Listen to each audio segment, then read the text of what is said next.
ఇదే కదా సార్ మట్టి రోడ్ కేసు చూసుకుంటే బోటింగ్ ఆడొస్తుందా చెక్ డ్యామ్ దగ్గర కరెక్ట్ బోటింగ్ ఆ పాయింట్ అనుకున్నాం సార్ ముందు అంతకుముందు మేము చూసాం కదా ఇక్కడ చిన్న పైనుంచి స్ట్రీమ్ వస్తుంది అక్కడ అనుకున్నాము సార్ ఇది కూడా మా బోటింగ్ కోసం పైనుంచి స్ట్రీమ్ వస్తే చిన్నగా ఉన్నది చిన్నగా ఉన్నది అంటే స్ట్రీమ్ కాదు సార్ అది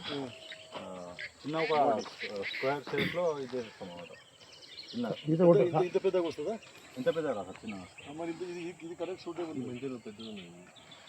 ఇది సూటబుల్ ఉంది ఇదంతా తీసేసుకుంటే ఆడికి ఎండ్ చేయాలి ఆ చెత్త కాడికి ఎండ్ చేసి పెద్ద లేక్ అవుతుంది లేక్ కదా డెప్త్ తీయాలి డెప్త్ తీసి నీళ్ళు నింపాలి ఏమైనా చేయాలి అట్లా లేక్ చేసుకొని పైప్ వేసి కలవట్టారు అది లేక్ చేసుకోవచ్చు బోటింగ్ పెట్టుకోవచ్చు పైన మొత్తం అంటే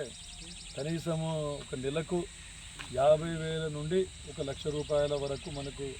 ఇన్కమ్ అవసరం పడుతుంది ఫారెస్ట్ నామినల్ ఒక 10-20 రూపాయలు టికెట్ పెట్టినా కూడా మరి అంత ఫండ్ జమ అవుతుందా లేదా మనకు చూడాలి ఎందుకంటే ఒక 4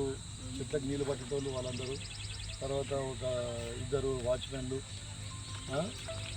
వాళ్ళందరికీ కూడా మనకు జీతాలు ఇవ్వాల్సి ఉంటుంది ప్రస్తుతానికైతే నర్సరీలో పనిచేసే వాళ్ళ లేబర్తోనే ఇక్కడ కూడా పనులు తీసుకుంటూ ఉన్నారు తర్వాత ఇది ఫుల్ ప్లేడ్జ్ వచ్చిన తర్వాత నామినల్ టికెట్ పెట్టేసి కనీసం నెలకు ఒక 50,000 రూపాయలు వచ్చే విధంగా మేము కృషి చేసి వాళ్ళందరి జీతాలు వాళ్ళందరి మెయింటెనెన్స్ ఛార్జెస్ పోతాయని చెప్పి చెప్తాం ఏదైతే డెవలప్ చేస్తూ ఉన్నారో దాంట్లో వర్క్ అంటే పనులు ఎంత మట్టుకు ప్రోగ్రెస్లో ఉన్నాయి ఎంత మట్టుకు వచ్చినాయని చెప్పేసి ఫారెస్ట్ సిబ్బందితోని తర్వాత ఈ వాకర్స్ మార్నింగ్ వాకర్స్ ఎవరైతే ఉన్నారో వాళ్ళకు కూడా కొంచెం పోయి వద్దామని చెప్పేసి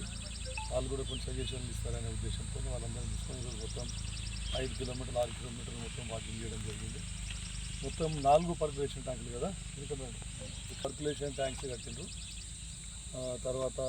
ఒక యోగా షెడ్ ఒక 50 మంది యోగా చేసుకునేట్టు ఒక యోగా షెడ్ తర్వాత పెద్ద చెక్ డ్యామ్లో ఒక 2 చెక్ డ్యామ్లు మళ్ళీ వాకింగ్ ట్రాక్ కూడా కొత్తగా ఇంకొక 6-8 కిలోమీటర్లు మళ్ళీ వాకింగ్ ట్రాక్ ఏర్పాటు చేయడం జరిగింది అదొకటే కాకుండా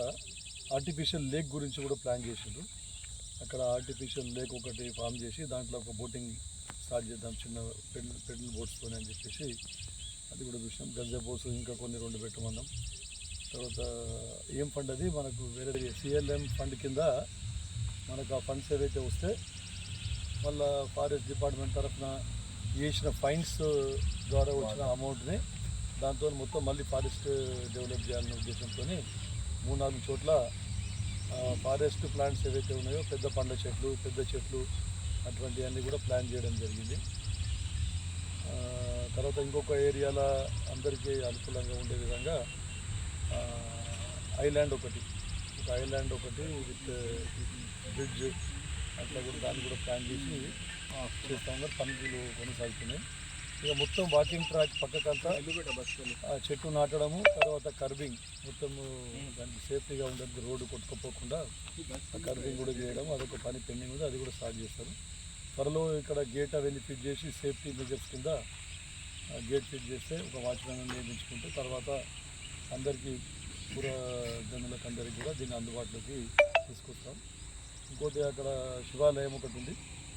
దాన్ని కూడా ఏం డెవలప్ చేయదు ఫారెస్ట్ డిపార్ట్మెంట్ వాళ్ళ నామ్స్ రిస్ట్రిక్షన్స్ ప్రకారం డెవలప్మెంట్ చేయడం వీల్లేదు అక్కడే అందరికి ఉపయోగ అన్ని పూల చెట్లు అవన్నీ గ్రీనరీ ఏర్పాటు చేయాలని చెప్పేసి అనుకున్నాం అక్కడే ఒకటి మెడిటేషన్ సెంటర్ కూడా ఎవరైనా డోనర్స్ ముందుకు వస్తే ఫారెస్ట్ వాళ్ళ పర్మిషన్ తీసుకొని ఒక మెడిటేషన్ సెంటర్ కూడా ఏర్పాటు చేయాలని చెప్పేసి అందరి సూచన మేరకు దానికి కూడా మేము ప్రయత్నిస్తున్నామని చెప్పేసి చెప్తాం. Thank you.